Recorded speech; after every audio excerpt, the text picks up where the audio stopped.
हे आहे गोकुळचं श्रीखंड, अगदी जिभेवर रेंगाळणार. जिभेवरच नाही तर मनावरही रेंगाळणार. गोकुळ श्रीखंड, मनावर रेंगाळणार. मुरगुड शहरामधील नागरिकांना यंदा आलेल्या घरपाळा आणि पाणीपट्टीमध्ये मोठ्या प्रमाणात वाढ झाल्याचे आढळून आलं आहे.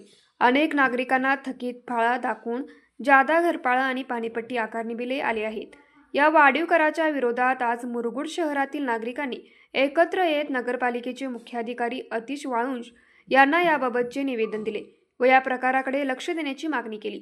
मुरगुड शहरातील नागरिक हे दरवर्षी या वाढीव कराच्या विरुद्ध आवाज उठवत असतात. मुरगुड नगरपालिका ही क वर्ग नगरपालिका आहे. या ठिकाणची अनेक कुटुंबे ही हातावरची पोट घेऊन जगणारी आहेत. अल्प उत्पन्न असणाऱ्या या कुटुंबांना वाढीव कराचा मोठा फटका बसत आहे. तसेच शहरातील इतरही अनेक कुटुंबे ही शेतीवर अवलंबून आहेत. त्यामुळे हे वाढीव कर भरणे त्यांना अशक्य होत आहे. त्यामुळे नागरिकांनी आज मुख्याधिकारी यांच्या या गोष्टीकडे लक्ष वेधले. परिस्थितीचे गांभीर्य लक्षात घेऊन वाढीव कर पूर्ववत मागील प्रमाणे करावा अशी मागणी केली आहे.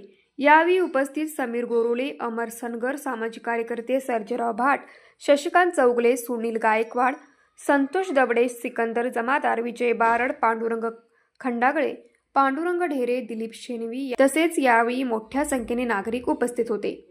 न्यूज मराठी 24 साठी विनोद शिंगे, कोल्हापूर.